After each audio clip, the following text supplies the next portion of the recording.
Hello दोस्तों, कैसे हो आप? I hope you are doing well. और जो एक क्विज़ की थी हमने, जिसमें हमने संविधान के 10 प्रश्न पूछे थे, और उसमें से कुछ लोगों ने सही आंसर भी दिया है। काफ़ी लोगों ने उसमें अच्छे सही आंसर दिया है, लेकिन कुछ लोगों को कुछ कन्फ्यूज़न भी था उसमें, तो उस पर हम बात करेंगे। तो वे 10 प्रश्न हैं, अभी हम 10 प्रश्न को सोल्व करेंगे। उन 10 प्रश्नों में हम आपको जो करेक्ट आंसर है वो, प्लस आपको उसका एक्सप्लेनेशन आपको बताया जाएगा।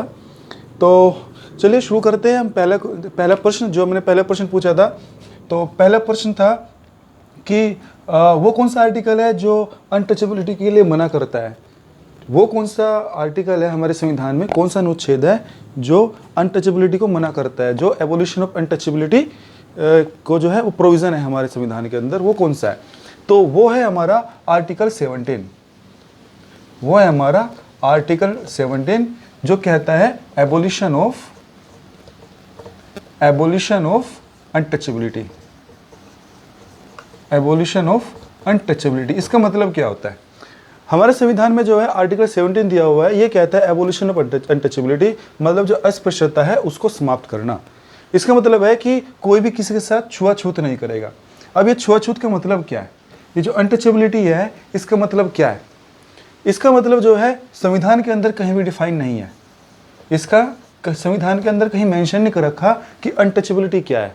लेकिन जो हमारा संविधान कहता है कि अगर जो अनटचेबिलिटी है, जो हमारे इतिहास में अभी तक होता आ रहा है, जो कुछ लोगों के साथ, जो लोअर सेक्शन ऑफ सोसाइटी है, जो हमारे समाज का जो नीचे स्तर के जो व्यक्ति है, जो वर्ग है, उसके साथ जो भेदभाव हो रहा है, वो भेदभाव किसी भी रूप में हो सकता है, जो हमारे पारंपरिक रूप से जो हमारे इतिहास में होता रहा है। वो कैसे हुआ कि कोई आया और उसको हमने जो है अपने बर्तन में हमने उसको खाना नहीं दिया, ये भी एक तरीके से अनटचेबिलिटी है। अगर कोई हमारे पास आता है और उस व्यक्ति को हम जो है नीचा दिखाने के लिए जो है उसको मुंह फेर लेते हैं, ये भी अपने आप में अनटचेबिलिटी है। अब वो आया और घर में हमने जो है उसको चेयर दिया, नीचे बैठा दिया, वो भी एक तरीके से अनटचेबिलिटी है। अगर हम जो पब्लिक सार्वजनिक स्थल है, जैसे कुआं हुआ, वेल हुए, या जो रेस्टोरेंट्स हुए, अगर वहाँ पे हम किसी सर्टेन वर्ग को नहीं अलाउ करते, वो भी एक तरीके से अनटचेबिलिटी है। तो संविधान के अंदर क्या है कि जो अनटचेबिलिटी है कहीं डिफाइन नहीं किया हुआ है। तो ये जो है आर्टिकल 17 में है। और जो ये आर्टिकल 17 है एबोलिशन ऑफ अनटचेबिलिटी, इसको क्या बोलते हैं? एब्सोल्यूट। ये एब्सोल्यूट राइट है। एब्सोल्यूट राइट का मतलब है कि सरकार किसी भी हाल में इस अनुच्छेद को, इस अधिकार को हमसे छीन नहीं सकती। मतलब जैसे आर्टिकल 19 है, आर्टिकल 19 हमें कहता है, आर्टिकल 19 का क्लोज 1 कहता है फ्रीडम ऑफ स्पीच, मतलब हमें बोलने का अधिकार है। उसके बाद हमें जो है संगठन बनाने का अधिकार है। हमें जो है कहीं भी किसी देश के किसी भी राज्य में बसने का अधिकार है। हमें जो है संगठन बनाने का अधिकार है। और हमें जो है जो आर्टिकल 19 का जो नेक्स्ट क्लोज है वो बोलता है कि हम कोई भी प्रोफेशन को किसी भी प्रोफेशन में हम जा सकते हैं। ये बोलते हैं आर्टिकल 19। इवन आर्टिकल 19 कहता है हम चुप भी रह सकते हैं, चुप रहने का भी हमारा अधिकार है। ठीक है ना, वो आर्टिकल 19 क्लोज 1 में आ जाता है। फ्रीडम ऑफ स्पीच जो है, प्रेस की स्पीच, वो आर्टिकल 91 में आ जाता है। लेकिन कुछ स्थिति जब देश में कुछ ऐसी आ जाती है कि सरकार को आर्टिकल 19 क्या करता है, सस्पेंड भी करना पड़ जाता है। ठीक है ना, आर्टिकल 19 को सस्पेंड करना पड़ जाता है। आर्टिकल 14 जो है, आर्टिकल 14 कहता है इक्वलिटी बिफोर लॉ, मतलब कानून के सामने सब बराबर है। तो आर्टिकल 14 कई बार ऐसा होता है, इसका वॉयलेशन होता दिखाई देता है। कुछ स्थिति ऐसी हो जाती है कि हमें इसका जो है इसके साथ हमें जो है इसको सस्पेंड भी करना पड़ जाता है।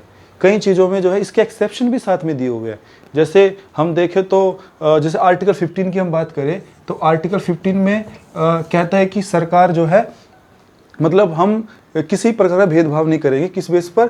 RSP, मतलब race, sex, place of birth. हम इसके आधार पर कहीं भी भेदभाव नहीं करेंगे। ठीक है ना, सरकार कोई भेदभाव नहीं करेगी। लेकिन आर्टिकल 15 क्लोज 3 जो है वो बोलता है कि अगर सरकार चाहे तो रिजर्वेशन प्रोवाइड करा सकती है बच्चों को और महिलाओं को, वो प्रोवाइड करा सकती है। ठीक है ना। आर्टिकल 16 है वो बोलता है जो है अपॉर्चुनिटी ऑफ सर्विस, जो अपॉर्चुनिटी है गवर्नमेंट जॉब में, वो आर्टिकल 16 प्रोवाइड कराता है। ठीक है ना, लेकिन उसमें भी बहुत सारे अपवाद है।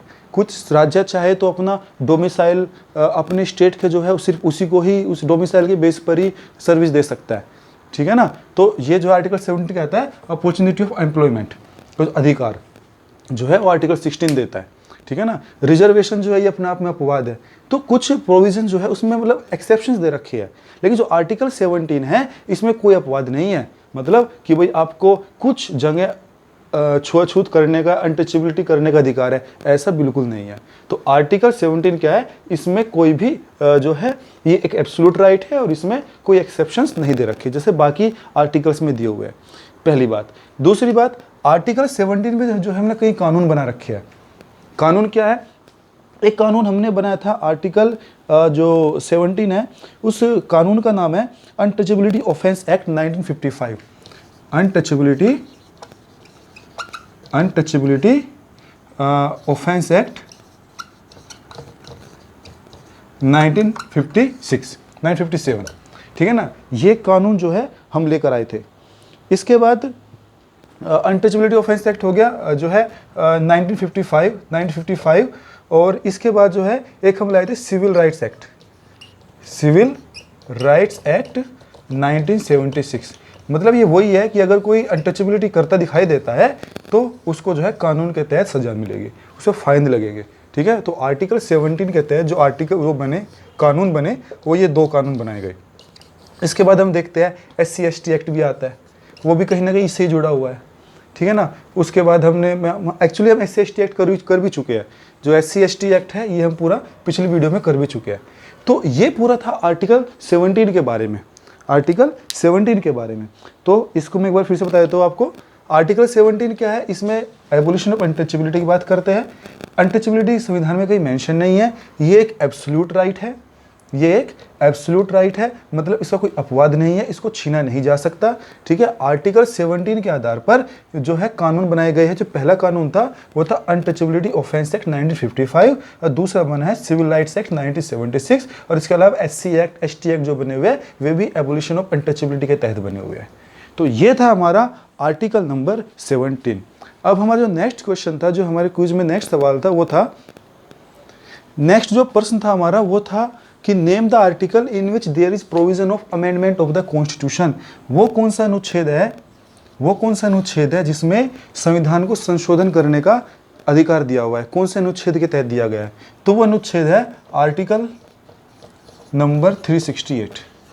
जो आर्टिकल 368 है, इसके तहत क्या होता है, संविधान को अमेंड किया जा सकता है, मतलब इसमें संशोधन किया जा सकता है आर्टिकल 368 के तहत।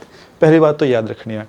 दूसरी, जो आर्टिकल 368 है, जो संविधान को संशोधन करने की जो प्रक्रिया है, वो कौन से देश से हमने बोरो की थी, वो की थी साउथ अफ्रीका से, दक्षिण अफ्रीका से ये हमने बोरो किया था कि आर्टिकल की जो हम संविधान है, संविधान को संशोधन करने की जो प्रक्रिया है वो हमने अपनाई थी साउथ अफ्रीका से। एक बात। अच्छा, संविधान को जो अमेंडमेंट है, संविधान को संशोधन करना है, वो क्यों जरूरत पड़ती है, ये प्रोविजन क्यों डाला गया अनुच्छेद 368? वो इसलिए डाला गया ताकि जो समय समय पर जो हमारा संविधान है वो बदलता रहे हमारे समाज के अनुसार। जो हमारी सोसाइटी है, जैसे जैसे समाज बदलेगा ऐसे ऐसे हमारा संविधान भी बदलेगा, ठीक है ना। क्योंकि जो आर्टिकल 368 है ये जो है इसने हमें एक रास्ता दे दिया कि अगर हम बदलना चाहे संविधान को तो आर्टिकल 368 की तरह हम संविधान में कुछ परिवर्तन ला सकते हैं, लेकिन कुछ चीज़ों को छोड़कर। जो बेसिक स्ट्रक्चर है ऑफ द कॉन्स्टिट्यूशन, जो मूलभूत जो हमारे तत्व है हमारे संविधान के, उनको छोड़कर आप बदल सकते हो संविधान के अंदर अगर बदलना चाहे समाज की प्रगति के अनुसार। ये दूसरा, आर्टिकल 368 जब जो है लाते हैं, संविधान में संशोधन करना होता है, तब क्या होता है कि एक बिल लाना पड़ता है। वो बिल जो है आप या तो लोकसभा में रख दो या राज्यसभा में रख दो। कुछ बिल ऐसे होते हैं जिनको सिर्फ लोकसभा में ही रख सकते हैं, स्टार्टिंग में पास वो राज्यसभा से भी होता है, लेकिन स्टार्टिंग में लोकसभा से रखना होता है। लेकिन 368 का जो बिल है, जब हमें संविधान में संशोधन करना होता है, तब हम इस बिल को या तो लोकसभा में रख सकते हैं स्टार्टिंग में, या राज्यसभा में रख सकते हैं। अगर हमने लोकसभा में रख दिया या फिर राज्यसभा में रख दिया तो उसमें क्या होता है, 2/3 जो मेजोरिटी है, स्पेशल मेजोरिटी बोलते हैं, 2/3 मेजोरिटी, स्पेशल मेजोरिटी ऑफ जो है total membership of the house, जो जितने हाउस में टोटल मेंबर्स है उनका 2/3, एटलीस्ट 2/3 जो है इतनी हमें वोटिंग चाहिए, ठीक है ना। Total members of the Rajya Sabha, अगर लोकसभा में रखते हैं उसमें भी इतना ही चाहिए। अगर राज्यसभा से पास होता है 2/3 मेजोरिटी से, तो फिर ये किस में आता है, लोकसभा में आता है। फिर लोकसभा में पास होके ये किसके पास जाता है, प्रेसिडेंट के पास जाता है, ठीक है ना। प्रेसिडेंट क्या करता है, इस पर जब साइन कर देता है तब बनता है संविधान संशोधन कानून, ठीक है ना, तब बनता है कॉन्स्टिट्यूशनल अमेंडमेंट एक्ट। एक बात। दूसरा, जो संविधान संशोधन जब बिल लाया जाता है उसमें कभी भी जॉइंट सिटिंग नहीं होती, ठीक है ना, उसमें कभी भी जॉइंट सिटिंग नहीं होती। जॉइंट सिटिंग उस कानून में होती है, उस बिल में होती है जिसमें जो है अगर किसी एक भी हाउस की राय नहीं बन पाती, सहमति नहीं बन पाती, तब होती है। जो हमारे बिल होते हैं, एक्चुअली इसमें बिल में आपको पढ़ाया जाएगा, बिल 3 प्रकार के होते हैं, जो ऐसे 4 प्रकार के बोल सकते हैं। एक होता है मनी बिल, एक होता है ऑर्डिनरी बिल, एक होता है कॉन्स्टिट्यूशनल अमेंडमेंट बिल, और एक होता है हमारा फाइनेंस बिल, ठीक है ना। मनी बिल में जो कंसोलिडेटेड फंड ऑफ इंडिया होता है उसकी हम बात करते हैं। ऑर्डिनरी बिल जो कानून बनते हैं उसकी बात करते हैं। जो एक कॉन्स्टिट्यूशनल अमेंडमेंट एक्ट है, जो मैंने बताया दिया आपको, जो एक ये होता है जिसमें संविधान संशोधन करना पड़ता है। एक होता है फाइनेंस बिल, जिसमें हम टैक्स की बात करते हैं, टैक्स की या ग्रांट की बात करते हैं, वो फाइनेंस बिल होता है, ठीक है। तो मनी बिल और जो फाइनेंस बिल है इसको तो सिर्फ लोकसभा में रख सकते हैं स्टार्टिंग में, जो 2 हाउस है, लोकसभा राज्यसभा। तो अगर हम मनी बिल लेकर आ रहे हैं या फाइनेंस बिल लेकर आ रहे हैं, इनको स्टार्टिंग में लोकसभा में ही रखना पड़ेगा, उसके बाद ये राज्यसभा में जाएंगे। ऑर्डिनरी बिल है, इसको आप पहले लोकसभा में रख सकते हो या फिर राज्यसभा में रख सकते हो। ऐसे ही मैंने कॉन्स्टिट्यूशनल अमेंडमेंट बिल में बता दिया आपको, लोकसभा में रख सकते हो और राज्यसभा में रख सकते हो, ठीक है। हर किसी का पास होने का अपना अलग अलग तरीका है। तो ये था हमारा कॉन्स्टिट्यूशनल अमेंडमेंट जो है आर्टिकल 368, जिसके तहत हम अपने संविधान में संशोधन कर सकते हैं, ठीक है। मैंने बता दिया संविधान में संशोधन इसलिए करते हैं कि जब समाज में प्रगति होती है उस प्रकार हमें संविधान ही बदलना पड़ता है, ठीक है। जब हमारा संविधान बना था, जो कब 26 नवंबर 1949 को ये क्या हुआ था, पास हो गया था, और 26 जनवरी 1950 को ये इफेक्टिव आ गया था, लागू हो गया था। तो इस वजह से क्या हुआ, उस टाइम पर जो है हमारे पास लैंडलाइन फ़ोन भी नहीं हुआ करते थे, ठीक है ना। लेकिन आज क्या है, हम 4G में जी रहे हैं, इवन 5G आने वाला है, ठीक है। तो उस प्रकार जो है, जब से समाज में परिवर्तन आया, हमारी आर्थिक विकास में जो है हमारा आर्थिक विकास हुआ, सामाजिक विकास हुआ, उसी प्रकार से ज़रूरत है कि हम अपने संविधान में भी उसी प्रकार से परिवर्तन करते रहे। कुछ मूल तत्वों को छोड़ के, जो हमारे बेसिक स्ट्रक्चर ऑफ कॉन्स्टिट्यूशन है उसको छोड़कर हम परिवर्तन करें। और यही कारण है कि अभी तक हमारे जो संविधान है उसमें 124 हम बिल ला चुके हैं, और जिसमें अबाउट 104 हम कानून बना चुके हैं। नए जो संविधान संशोधन कानून लाए हैं वो अबाउट 104 हो चुके हैं। तो ये था हमारा article 368 of the constitution. Next है हमारा who appoints the prime minister. जो क्वेश्चन नंबर 3 था, इसमें था who appoints the prime minister, यानी कि जो प्रधानमंत्री है उसकी नियुक्ति कौन करता है। देखिए, पहली बात, जो प्राइम मिनिस्टर है, प्राइम मिनिस्टर की जो नियुक्ति करता है, इसमें पहले याद रखो प्रेसिडेंट करता है, ठीक है ना। प्रेसिडेंट करता है कौन से अनुच्छेद के तहत, आर्टिकल 75 के तहत प्राइम मिनिस्टर को अपॉइंट करता है प्रेसिडेंट। दूसरी बात, प्राइम मिनिस्टर के साथ जो दूसरे मंत्री होते हैं उनका अपॉइंटमेंट होता है, वो भी राष्ट्रपति करता है। जो बाकी मिनिस्टर्स होते हैं उनका अपॉइंटमेंट भी प्रेसिडेंट करता है, लेकिन कब करता है, जब प्राइम मिनिस्टर जो है अपनी रिकमेंडेशन दे। प्राइम मिनिस्टर क्या है कि प्राइम मिनिस्टर बोलता है कि इन जो है लोगों को, इन एमपीज को मिनिस्टर बनाना है, तो प्राइम मिनिस्टर जब रिकमेंड करता है तो प्रेसिडेंट उसकी रिकमेंडेशन को मानते हुए उसको मिनिस्टर बनाता है। एक बात। दूसरी बात, जो प्राइम मिनिस्टर होता है, प्राइम मिनिस्टर हम जो है वो directly appointed by the people नहीं होता। जो एमपीज होते हैं, एमपीज के लिए हम वोट देते हैं, प्राइम मिनिस्टर के लिए हम वोट नहीं देते। प्राइम मिनिस्टर जो बनता है वो एमपीज में से ही बनता है, वो जो है एमपीज में से बनता है, और उसको जो अपॉइंट करता है वो प्रेसिडेंट करता है, ठीक है ना। जब सभी एमपीज अपने एक लीडर को जो है एक उसको चुन लेते हैं, तो उसको जो है प्रेसिडेंट क्या करता है, उसको उस एमपीज को जो प्राइम मिनिस्टर बनाता है। अगर हम मोदी जी की बात करें, मोदी जी जो है वो एमपी है, पहले वे एमपी है बनारस से, ठीक है ना।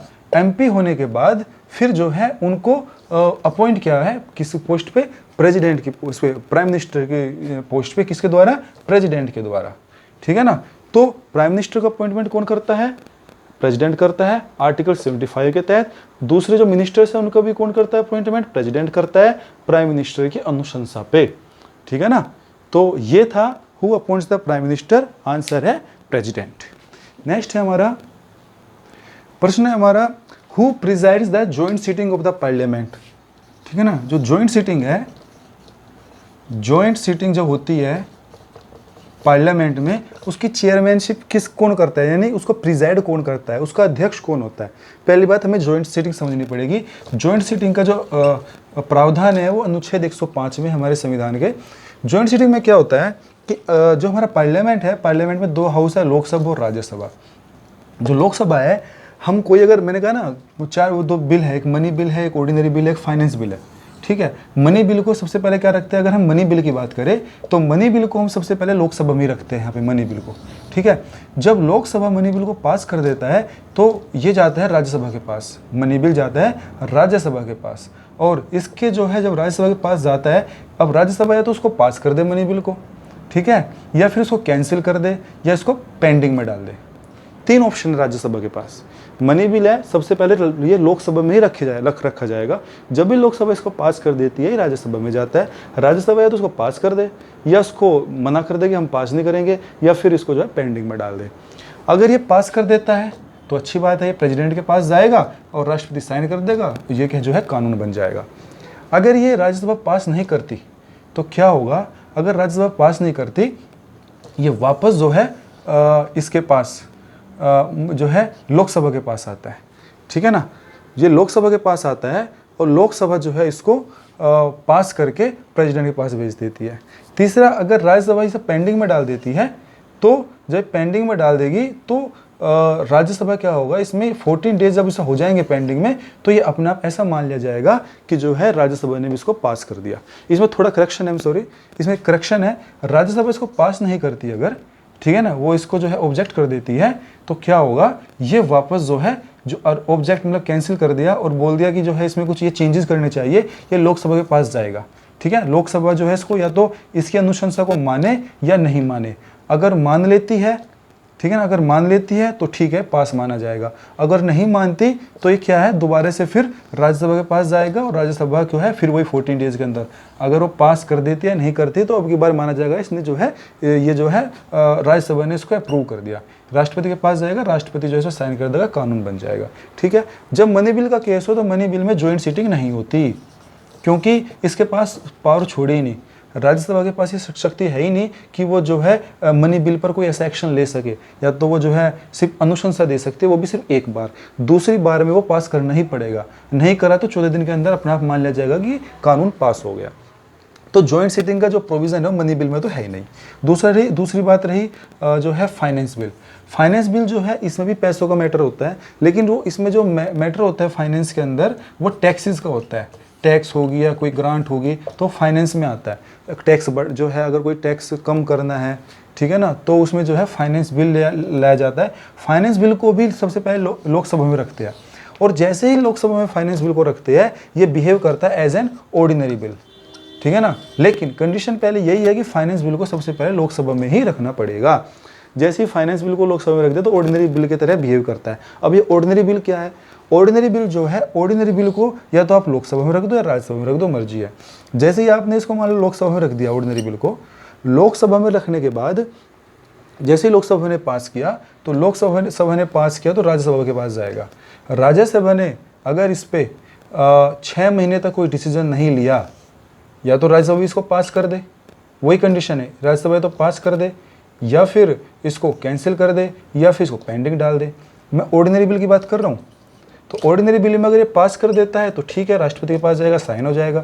अगर ये कैंसिल कर देता है तो ये फिर से लोकसभा में जाएगा, लोकसभा में फिर से पास होना पड़ेगा, फिर से राज्यसभा में आएगा। अगर राज्यसभा यहाँ पास कर देती है तो अच्छी बात है, अगर यहाँ पर पेंडिंग में डाल देती है तो अगर 6 महीने हो गए पेंडिंग में, तो उसके बाद क्या होता है, जॉइंट सीटिंग होती है, क्योंकि ये मामला यहाँ पर क्या है, फंस जाता है। जब 6 महीने तक कोई डिसीजन नहीं होता उस ऑर्डिनरी बिल पे, तो क्या होता है, जॉइंट सीटिंग होती है। इस जॉइंट सीटिंग में क्या होता है, इस जॉइंट सीटिंग के अंदर लोकसभा और राज्यसभा दोनों के मेंबर्स बैठते हैं।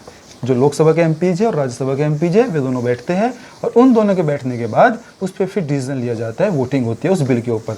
उस बिल में जब वो बिल जो है एक मेजोरिटी से पास हो जाता है, ठीक है ना, उसकी जो मेजोरिटी है अगर 50% +1, ठीक है ना, इस मेजोरिटी से पास हो जाता है। मान लीजिए जो है 545 लोकसभा में है मेंबर्स और 250 मेंबर्स राज्यसभा में है, तो दोनों को ऐड कर लीजिए, जो दोनों का ऐड आएगा उसका बटे 2 +1।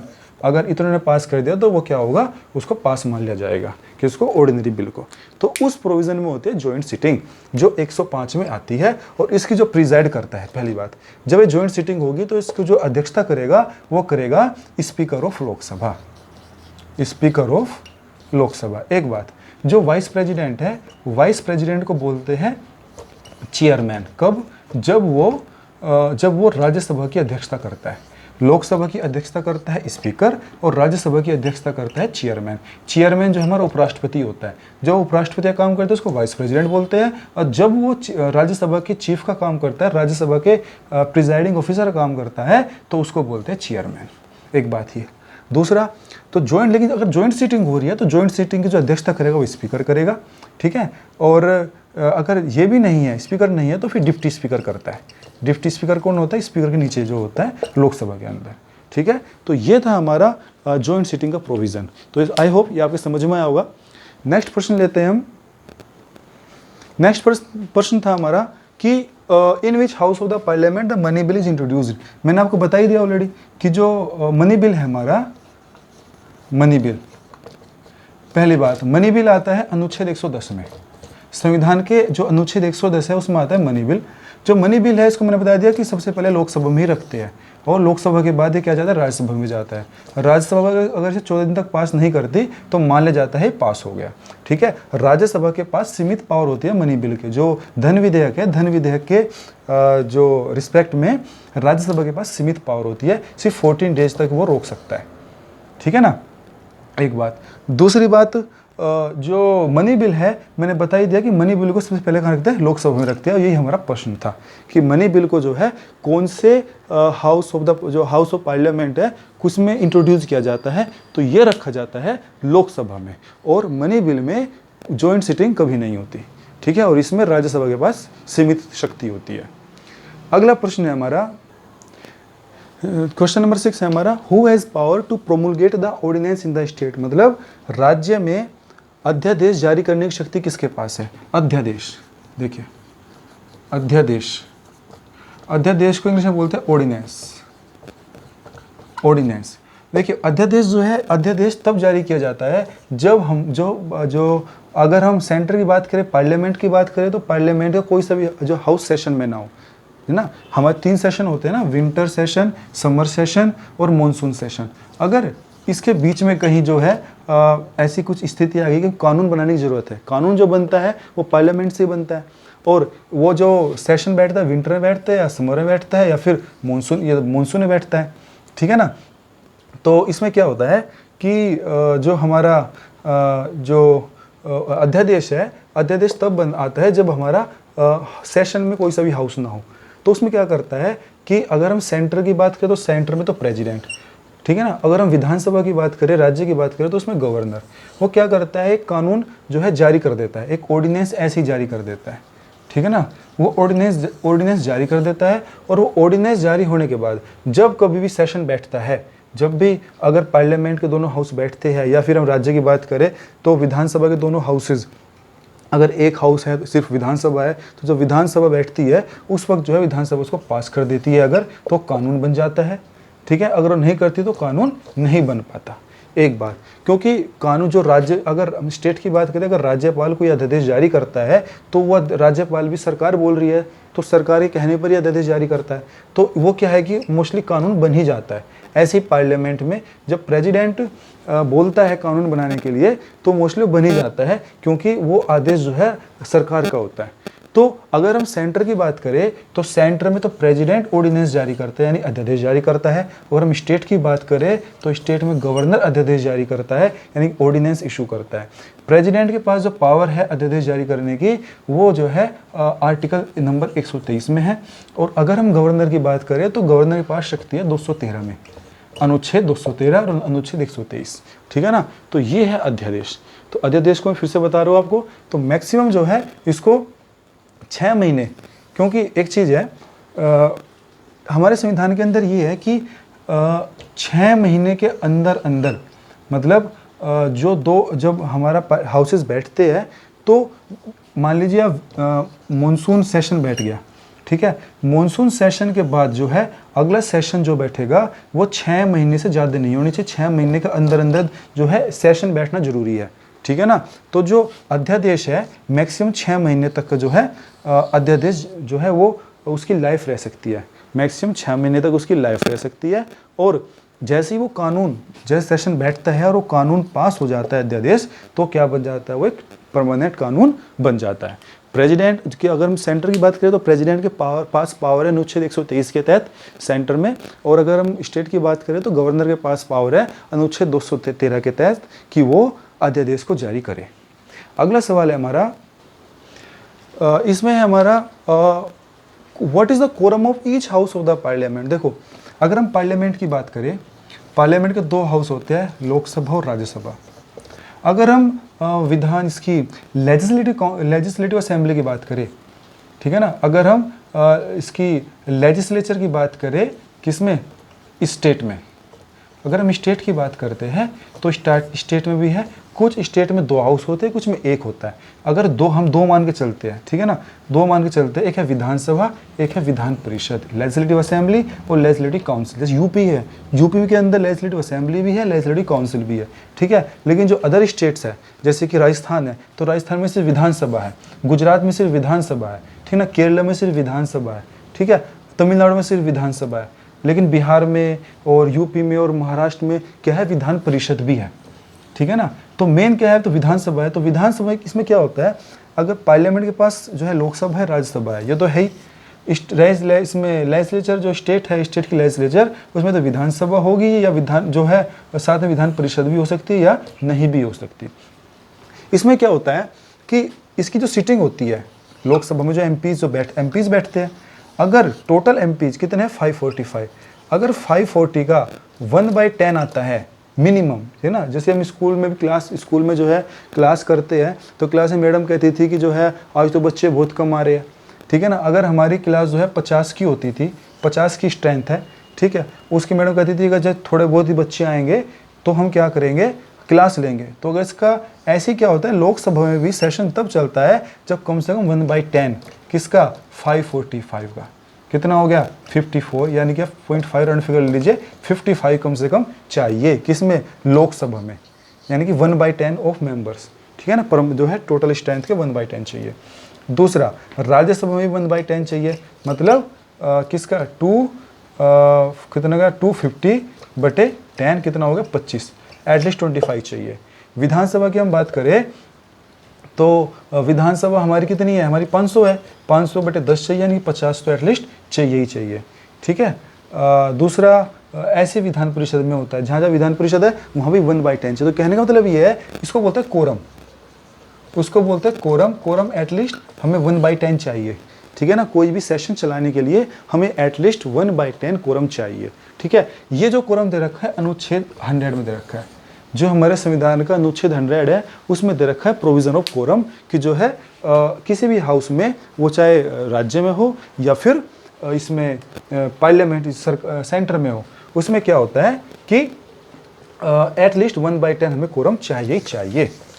अगला जो प्रश्न है हमारा, अगला प्रश्न है कि आर्टिकल जो 368 है, मतलब जो संविधान में संशोधन करने की प्रक्रिया है, ये हमने कौन से देश से बोरो किया है, ये मैं आपको ऑलरेडी बता ही चुका हूँ कि ये हमने ली है अनुच्छेद इससे कंट्री साउथ अफ्रीका से, ठीक है ना। जो अमेंडमेंट ऑफ द कॉन्स्टिट्यूशन है, ये हमने कहाँ से बोरो किया है, कहाँ से उधार लिया है, कौन से राष्ट्र से उधार लिया है, वो है हमारा साउथ अफ्रीका। एक बात ऐसे हमने बहुत सारे प्रोविजंस अलग अलग कंट्री से लिए है। जब हमारी संविधान सभा बैठी थी, हमारी कॉन्स्टिट्यूएंट असेंबली बैठी थी, कहते हैं ना हमारी जो कॉन्स्टिट्यूएंट असेंबली है उसने कितना टाइम लिया था, 2 साल 11 महीने 18 दिन। तो उन्होंने यही काम किया था। उन्होंने क्या किया था, कंपेरेटिव स्टडी की थी, अलग अलग देश के संविधान की उन्होंने तुलनात्मक अध्ययन किया था, और वो अध्ययन करके उन्होंने वो चीज़ हमारे संविधान में ली जो लगता था कि हमारे समाज के लिए, हमारे राष्ट्र के हित में है।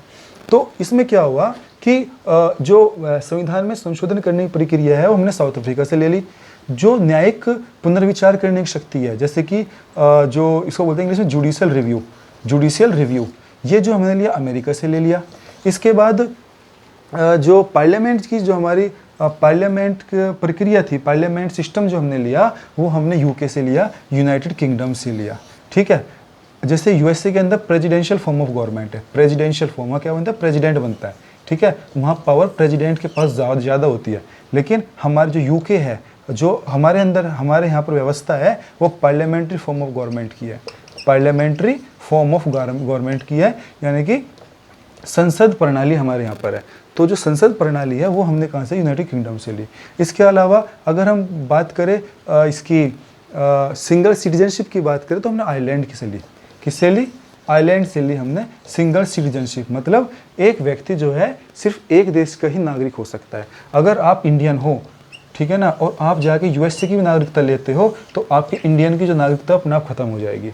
लेकिन यूएसए के अंदर ऐसा नहीं है। यूएसए के अंदर क्या होता है, डुअल सिटीजनशिप है, मतलब जो है उसके अंदर 50 स्टेट है। 50 स्टेट में क्या होता है कि अगर आप कैलिफोर्निया में रहते हो तो जब आप फॉर्म भरोगे तो आप भरोगे कि first you belong to California, उसके बाद आप अमेरिकन हो। तो यहाँ क्या डुअल सिटीजनशिप है। हमारे यहाँ पर क्या होता है, आप यूपी से हो, बिहार से, महाराष्ट्र, कहीं से भी हो, आप जो हो नेशनलिटी वाले जो राष्ट्रीयता वाले कॉलम है उसमें आप सिर्फ इंडियन ही भरते हो। आप अपने स्टेट का सिर्फ एड्रेस देते हो, उसमें आप अपनी जो राष्ट्रीयता है वो किसी स्टेट को नहीं दर्शाते। ठीक है, एक बात ये। ऐसे ही हमने बहुत सारी चीज़ें ली, जैसे सेंटर और स्टेट का जो रिलेशन होना चाहिए, केंद्र और राज्य का रिश्ता क्या होना चाहिए हमारी पार्लियामेंट्री फॉर्म ऑफ गवर्नमेंट में, वो हमने किससे लिया, कनाडा से लिया। वो हमने कनाडा से लिया। जो हमारे इमरजेंसी लगाते हैं हम, आर्टिकल 356, 352, 360, 352, 356, 360, वो जो हम लिया है, ये प्रोविज़न हमने इमरजेंसी के जो प्रावधान लिए हैं वो हमने लिए हैं जर्मनी से। किससे लिए है, जर्मनी से लिए है। जो हमने जो मूल अधिकार के जो हमने प्रोविजंस लिए हैं, प्रावधान लिए हैं फंडामेंटल ड्यूटीज़ के, वो हमने लिया है यूएसएसआर से, यानी सोवियत संघ से लिया। जो हमने प्रोविज़न लिए हैं मूल अधिकार के, फंडामेंटल राइट्स के, वो हमने लिया है यूएसए से, वो लिया है हमने यूएसए से। तो ऐसे अलग अलग कंट्री से हमने ये सब लिया है। दूसरा जो हमने अपना इसका हायरार्की ऑफ जुडिशरी है, जो हमने जुडिशरी का जो हमारी इंटीग्रिटी ऑफ जुडिशरी है, ठीक है ना, पहले डिस्ट्रिक्ट कोर्ट, ऊपर फिर हाई कोर्ट, फिर सुप्रीम कोर्ट, ये सब हमने कहाँ से लिया, ये हमने यूएसए से लिया। ठीक है, तो इस प्रकार से हमने जो है अपने अलग अलग प्रावधान अलग अलग राष्ट्र से लिए हैं। ठीक है, आई होप ये समझ आया होगा। एक लास्ट हमारा जो प्रश्न है, जो क्विज का हमारा लास्ट प्रश्न था, वो था ऑपरेशन पोलो। ऑपरेशन पोलो हमने कौन से राज्य में चलाया था, उसमें ऑप्शन था जूनागढ़, हैदराबाद, मैसूर और जम्मू कश्मीर। देखिए, जो ऑपरेशन पोलो है ये हैदराबाद में चलाया गया था। ऑपरेशन पोलो जो था, ऑपरेशन पोलो जो था ये हमने चलाया था हैदराबाद में। किस में चलाया था, हैदराबाद में। क्यों चलाया था, जब देश आज़ाद हो रहा था, और ये चला 1948 में। 1948 में किसने चलाया था, सरदार वल्लभ भाई पटेल ने चलाया था। क्यों चलाया था, क्योंकि जब हमारा देश जो है, देखिए ये हमारा प्यारा सा इंडिया है, ये हमारा इंडिया है, ये इंडिया है हमारा। इंडिया में क्या हुआ कि जम्मू कश्मीर भी जो है अपनी अलग डिमांड कर रहा था, इधर जूनागढ़ है, जूनागढ़ अपनी डिमांड कर रहा था, ये हैदराबाद जो था ये सिर्फ हैदराबाद नहीं था, ये मान लीजिए पूरा आंध्र प्रदेश था, ये इधर हो गया। इधर जो है बांग्लादेश जो है पाकिस्तान बनी चुका था, इधर ये पाकिस्तान है। ठीक है, ऐसी और भी छोटी छोटी बहुत सारी रियासतें थी। ठीक है, अब हुआ क्या, जब देश आज़ाद हो रहा था तो हमारा देश कुछ इस तरीके से बिखर रहा था।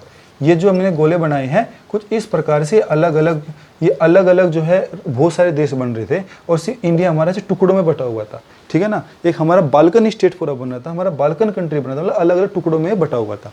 अब हुआ क्या कि सरदार वल्लभ भाई पटेल है, उनको जो है ये काम दिया गया कि now you should integrate India, मतलब आप जो है भारत को इंटीग्रेट करने के लिए, जोड़ने के लिए अब आप कार्य करो, ठीक है ना। तो इनको क्या गया था, जो रियासतें का मंत्री बनाया गया था, जो इसको बोलते हैं प्रिंसली स्टेट्स अफेयर्स, जो मिनिस्टर बनाया गया था वो सरदार वल्लभ भाई पटेल को बनाया गया था और ये होम मिनिस्टर भी थे, ठीक है। तो डिपार्टमेंट था प्रिंसली स्टेट्स को इंटीग्रेट करने का। तो ये क्या थे, ये सब प्रिंसली स्टेट्स तो थे, ये सब देसी रियासतें तो थी जो अपने हित के लिए काम कर रही थी, अपने अलग राष्ट्र की डिमांड कर रही थी। तो हुआ क्या, जो छोटे छोटे स्टेट्स हैं इनको कैसे न कैसे जो है डर से प्यार से उनको मना लिया सरदार वल्लभ भाई पटेल ने। तो अब क्या हुआ कि स्थिति अब ऐसी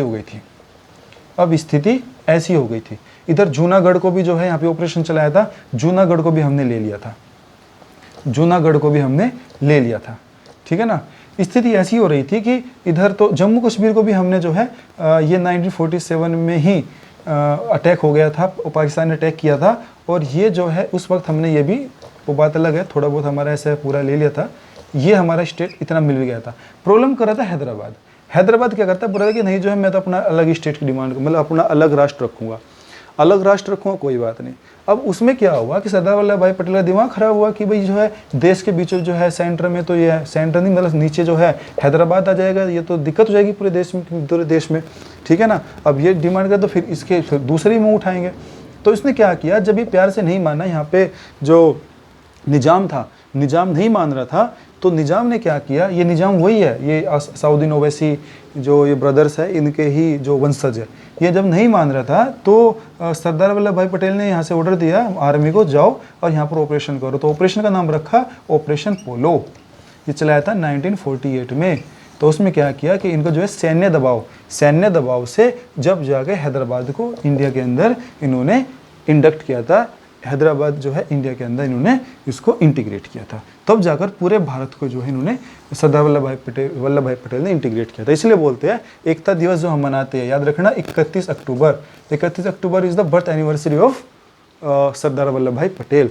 तो सरदार वल्लभ भाई पटेल की इसी को दिन बोलते हैं एकता दिवस, यानी कि यूनिटी डे, ठीक है ना। National integration day, national unity day जो बोलते हैं वो 31 अक्टूबर को बोलते हैं जब हम मैराथन करते हैं। तो ये चीज़ें हमारी, ये था हमारा क्विज़ और आई होप कि आपको सारा मतलब आपको काफ़ी समझ आया होगा, नई इन्फॉर्मेशन आपको मिली होगी और आपके जो आप प्रिपरेशन कर रहे हो उसके हिसाब से आप चीज़ें आपको कुछ समझ में आई होगी।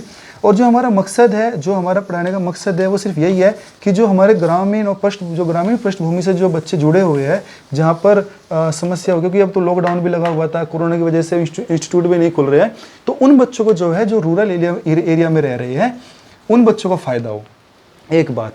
दूसरा, जो एक गाइडेंस अच्छी मिले। जब दिल्ली पुलिस का एग्ज़ाम है, ये हर साल तो निकलता नहीं है, इसका कोई शेड्यूल भी नहीं है, तो होता क्या है कि बच्चों को गाइडेंस सही नहीं मिल पाती है। जब मिल पाती है तब उनकी एज नहीं रह पाती, क्योंकि आपको पता है जनरल में मैक्सिमम 25, अब की बार 25 कर रखी है, नहीं तो 22 या 23 रहती है हर बार, एक बात ये। दूसरा, जीएस का ही हम इसलिए ले रहे हैं क्योंकि जीएस में जो है 50+10 60 जो क्वेश्चंस है वे जीएस के इसमें आ रहे हैं, जिसमें 10 कंप्यूटर साइंस की है। तो जीएस इतनी इंपॉर्टेंट हो जाती है कि हम जो है मैथ्स और रीजनिंग तो हम कभी, मतलब मैं ये नहीं कह रहा कि हम अवॉइड करने हैं, मेहनत नहीं करनी है, मैथ्स रीजनिंग को हम फिर भी कर लेते हैं। नहीं कर पाते तो आप मान लीजिए मैथ्स और रीजनिंग में आप अपना पूरे इसमें 15 लिया है और इसमें आप 25 भी लेकर आ गए, टोटल कितना हो गया 15-25, टोटल कितना हो गया 40। तो बाकी 60 नंबर कहाँ से लाओगे? अगर आप जीएस अच्छी नहीं करोगे 60, जिसमें आप 10 ही नंबर लेकर आए तो आपके तो कितने 50 नंबर ही आएंगे। तो आप इसलिए जीएस बहुत इंपॉर्टेंट हो जाती है। अब बात रही जीएस है समुद्र, जीएस क्या है? समुद्र है, सी है। अब इसमें डुबकी मारते रहोगे तो आप जीएस से नहीं कर पाओगे। So you have to do the selected preparation. आपको सिलेक्टेड प्रिपरेशन करनी पड़ेगी, सिलेक्टेड क्वेश्चंस ढूंढने पड़ेंगे, सिलेक्टेड आपको मटेरियल लेना पड़ेगा। तो उसमें हमारी एक छोटी सी शुरुआत है, एक सफ़र है, जो सफ़र हम कंटिन्यू कर रहे हैं डेली, कि हम अपना जो है सिलेक्टेड आपको क्वेश्चंस देते रहे और उन क्वेश्चंस को हम एक्सप्लेन करते रहे, ठीक है ना। हमारा मकसद जो सिर्फ एमसीक्यू कराने का नहीं है, एमसीक्यू को एक्सप्लेन करना है विद डेप्थ नॉलेज, और वो भी इतनी डेप्थ नॉलेज से कि जो आपके जो प्रश्न है वे सारे उसमें कवर हो जाए। जैसे मैं आपको एक चीज़ें बता रहा हूँ कि आई होप कि आप साथ में मेंशन भी कर रहे होंगे, नोट भी कर रहे होंगे, और ये सब चीज़ें आप अपनी हैंड राइटिंग में आप वो सब नोट्स बना भी रहे होंगे। तो ये है अगली जो क्विज़ है हमारी। अब हम सब्जेक्ट वाइज क्विज लेकर आएंगे। अभी पॉलिटी की थी, अब जो नेक्स्ट सीरीज़ होगी वो हिस्ट्री की होगी। अब जल्द ही जो है आज या कल या परसों जो है वो हिस्ट्री की क्विज़ भी अपलोड हो जाएगी। और उसके बाद फिर ऐसी जैसे पॉलिटी का आज आपका एक्सप्लेनेशन रखा है आपके सामने, ऐसे हिस्ट्री का भी एक्सप्लेनेशन रखेंगे। तो आई होप आपको अच्छी जो है समझ में आया होगा और आपको ये चीज़ें समझ में आई होगी। तो बस अब जो है हम साथ में छोटे छोटे लेक्चर भी लेकर आएंगे, टॉपिक भी लेकर आएंगे जीएस के, जो आपको करने हैं। और साथ में अपने प्रैक्टिस सेट आपको जरूर लगाएं। देखिए प्रैक्टिस सेट आपको जरूर लगाने अलोंग विद जो है previous papers of Delhi police. ठीक है, तो बस आई होप आपको अच्छा लगा होगा, और अच्छा लगा हो तो इसको आप सब्सक्राइब कर सकते हो, लाइक कर सकते हो। चलिए फिर, थैंक यू वेरी मच, मिलते हैं नेक्स्ट वीडियो में।